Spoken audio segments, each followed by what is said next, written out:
Welcome back to Oslo. Volstad starts on pole with an identical time with Revo and Sebastian Ocampo. Then it's Ukable, Tonali Gabo, Marcus Nelson, and Zach Wallace. Ica World starts 8th from Remy LeBeau and Catfish.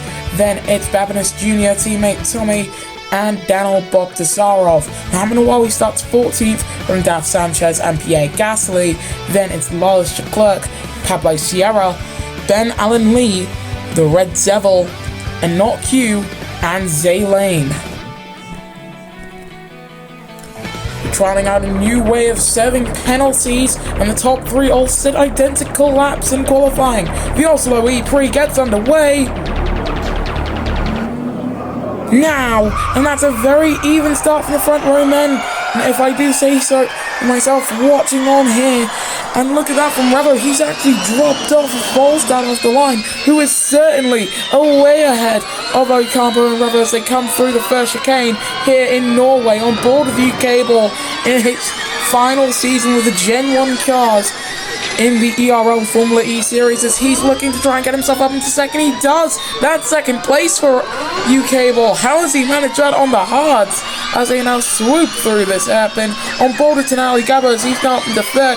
Ocampo and Revo had a terrible start off the line, and Zay Lane's got a 5-second time penalty. We will be able to see not just the apparent new way of serving penalties, but just how much they impact the way a race unfolds. Gabo's found his way up into second. The entire field is chasing after Ukable, but out in front, Oscar Volstad leads his home E3 from Gabo and Ukable. Very happy that Monoposto 2025 has officially released, and we have all decided, everyone here at the ERL, that we will be moving to the new car model next season, in season 22. Look at this side by side from Ukable and Revo, the racing so close here, heading down into the first chicane. Certainly feels a lot different. Minor changes made to Oslo prior to this edition of the Oslo Prix. Attack mode wide open for everyone behind Revo. There goes Ukable to P3, and Leclerc's been given a 5-second time penalty for causing a collision. On board we go with Lawless, who was leading the championship at one point. That championship lead is now held by Revo and is being certainly challenged by the number 89 of Ukable. Rounding turn 10 down into turn number 11. And look at that, everyone is just so packed together. Volstad and Gabo are really streaking away from the rest of the pack. And from what we can tell from the Gen 2 car, from what we're seeing from the upper management basically, it's meant to be more focused on downforce above all else. You can see with the current gen of cars, there's not a lot of wing on them, as Volstad sets a fastest lap of 1:16.116. Gabo is nowhere near the back of them. Here comes Marcus Nelson. There goes Marcus Nelson up into third position. Down the inside goes Ica World up into fourth. And we do have another announcement to make in this race. That is the formation of IndyCar. That being an American season that will take place after season number 21. It's all in America, whether that be north or south, doesn't matter. It is an America-only series, that one, which does include the Indy 500. We will go into more detail about that once we come to it. But Ica World following Bogdasarov, and for the DS-powered teams, this does seem like it would be a happy hunting ground for them, if I can speak English correctly. But for the factory guys, especially for Revo, the man who's leading the championship, he's not having a good day out there. His tires look alright at this point in the race, but his race pace looks woeful. He seemed to go to Leclerc, but there's someone in front of him, I believe it's Babinus Jr. getting past Ukable, who has fallen like a rock. He's down in 9th now. Bogdasarov sets a new fastest lap, 1:15.733. For Volstad, he is streaking away with this race win. as it currently stands, and there are 10 laps left to run in Oslo. This could be the sophomore champion's easiest race win of his career, which is odd to think about when you think Falstad, because when you think Falstad, you think everything but easy. His championship winning season came alongside a race in Victoria, I believe, where he had a puncture and took out his own teammate. The fact that he and his team still managed to take the cup at the end of the season was astounding. As here comes Marcus Nelson to take third away from Bogdasarov, his teammate Revo up into fifth now, and there's a little bit of blistering beginning to show on not just the softs but the mediums as well, so we might see Leclerc and Lane pull into the pits, and that means we can take a look at their stops and see if they have begun to implement the new pit stop features. In comes Canale Gabo. Revo stays out, but I believe Bogdasarov comes in. Is Leclerc coming in? He stays out. Zaylane, is he coming into the pits? He's staying out as well. So we're not seeing any movement from Trackhouse Renault or Mercedes EQ, as here comes the Trackhouse Renault driver of Leclerc up into fifth. I had a little bit of a chat with Leclerc a few days ago. Seems like a pretty nice guy. Unfortunately, didn't seem too happy with the response to his win back in Munich, and is determined to try and take home a victory that everyone will be pleased with at the very least, because that one was won on a time penalty, and in fact is the main reason we have the current time penalty system now, where you peel into the pit and serve that time penalty for however many seconds it is. Yes, that can mean that for a driver in, say, Mexico Season 1, it could add up to about 20. It's side-by-side go Campo and Revo. Only two drivers to win 2 World Drivers' Championships and are still currently on the field. And look at how hard they are fighting for even just third place. A lot of respect between these two as they come through the final turn. And Campo's going to have the inside line, but one of them might pit. Nelson's into the pits, Falstad's in, and crucially, Lawless Leclerc is in, as Ocampo and Revo fight for the race lead. You can keep an eye on that on the timing tower. Held is Leclerc, and this is for the 5-second time penalty he's got. Zaylane also with a time penalty on board with him, and his Mercedes car didn't seem to handle too well while he was in the pits. Didn't seem like there was any real sort of issue, so Mercedes might want to check that out a little bit later on in this race. 8 laps to go. There's a chance of a double stop, and for Revo and Ocampo, they probably want a single stop, but it's impossible for them. They cannot stretch their mediums to lap 8. Cable can stretch his hard tires to lap number 8, but the mediums will not last to lap 8, which is a problem, because the softs will not last to lap 6, and if they pit at the end of this lap, they will not last to lap 12. They have to pit again. It's not going to be the brilliant strategy move that they thought it was heading into this, but what we do know, Falstad is still comfortably controlling this race. There goes Marcus Nelson down the inside on Remy LeBeau. Side by side, they go stationary show in the middle of the track. Still alongside each other as they come through the final sector. The top 3 have all come in. So Pierre Gasly now leads the Prix. There goes Marcus Nelson into the penultimate turn. Interestingly, Cable's into the pits. Soft tyres going on for the Power Renault driver. Has to re-emerge behind the Andretti and Techeetah pair in front of him. Falstad is second, but look at the state of the mediums on Gasly's car. There's no way he's making it to the end with those. Falstad currently with the net race lead and is likely to pit around lap number 11 at half race distance. Aboard with Tonali Gabo, Italian driver for Sims Porsche. Sims, they have shown off their Season 22 livery alongside DS Techeetah and Power Motorsport. Other liveries are to come, but what we do know is we will have an official trailer for season number 22. in the works alongside IndyCar's first season. All we know about the IndyCar season is that there will only be a maximum of 12 races compared to the minimum of 12 races that we have in the ERL Formula E Series. In comes Pierre Gasly to give Folstad his race lead at his home race. 71% tyre wear means that he might actually have to come into the pits at the end of the next lap. So that's heading on to lap 10. That's when we expect Folstad to pit. And if we go on board with Revo, side by side with his teammate, who's so close together through the first chicane, just don't touch, thankfully. And they both get attack mode as well. Nelson on board with the 13, doing his best to stay in touch with his teammate. Not too sure if he's going to want to get past the man who's currently leading the championship and leading the charge for DS Techeetah this season. Despite Techeetah, of course, going on a record to say that they are not trying to fight for this championship.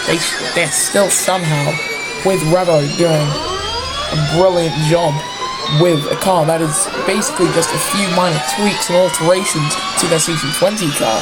Up into 7th goes Revo ahead of the Red Devil. And of course this season being the end of the Gen 1 car that we've been using since Season 1, which, if you cast your minds back to the real world, was in September of 2023. Lap 9 of 14 we now go on to. Folstad still leads the way as Ocampo sets the fastest lap of a 1:15.333. Zach Wallace snags it at 1:15.099. And Zay Lane's actually quite a way back, and Leclerc's outside of the top 10. So that method of the 5-second time penalty that we've got now, where it's not added on at the end of the race, it does basically eliminate the idea of creating a buffer in most cases, not in all of them. Heading through the double left-hander that sees you run into turns 11 and 12 before you head onto the final sector in Oslo. And for the Oslo native, he's had a very, very simple day in the office. It's just get in the car, hold the race lead, and continue on. And considering what we got in qualifying, we probably expected the exact opposite of this scenario from Folstad. We probably expected something more hectic. But hectic is not what we got today. Instead, we just got this. As in comes Ica World for his second stop of the day. He'll go on to soft tyres, which will be the tyres he will end this race on. The Red Devil comes in as well. 52% medium tyres, and you can see blistering on the top 3 as well. Revo ahead of UK Ball, whose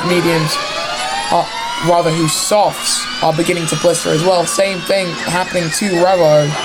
So they are experiencing similar amounts of tyre wear and degradation. So very interesting to see. Gasly setting a fastest first sector of anyone, down in 16th position. The top 16 separated by 12 seconds, so roughly a good gap between every driver if you ignore the 5 seconds between first and second. There goes Ocampo up into second with 2 moves there. Very, very slick maneuver. And as for the FG series, there was a possibility of this happening as Gabo heads up into second. There was a possibility of this happening, but it was a possibility that none of the teams nor drivers would have wanted to see, but it is unfortunately the events that have transpired, and that is that we will not have an FG Series 2. Instead, IndyCar will come in and take its place as Ocampo takes second position away from Tonali Gabo. And just look at those mediums. Sims probably wanted to do the one stop, but it's just not going to be possible as you see many drivers come in now. However, it's not all of them. UK Ball came in a lap earlier than Revo. What I expect DS Techeetah to try and do is make it to lap 12, so then, and considering the current rules package that we have concerning the tyres, they will be forced onto the softs seeing as using a tire like mediums at that late a stage in the race would basically be useless.